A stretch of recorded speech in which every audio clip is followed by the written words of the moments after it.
Present tense মাত্র 1 মিনিটে যা দিয়ে আপনি অসংখ্য বাক্য তৈরি করতে পারবেন।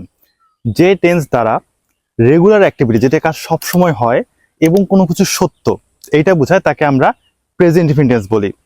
স্ট্রাকচারটা এমন একটি স্ট্রাকচার যেটা দিয়ে অসংখ্য বাক্য তৈরি করা যায়। সাবজেক্ট, ভার্ব, বাকি অংশ। মনে রাখবেন, সাবজেক্ট, ভার্ব, বাকি অংশ।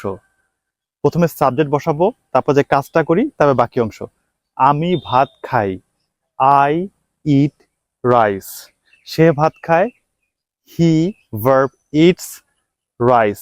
মনে রাখতে হবে আই, উই, দে, এগুলোর পরে আমরা ভার্বের সাথে এস বা ইয়েস যোগ করি না, কিন্তু সাবজেক্ট যদি থার্ড পার্সন হয়, যেমন হি, সি অথবা ইট, তারপরে আমরা এস বা ইয়েস যোগ করি। কিছু ওয়ার্ড দেবো যেগুলো দিয়ে আপনি প্রেজেন্ট ইনফিনিট টেন্স বাস্তব জীবনে ব্যবহার করতে পারবেন।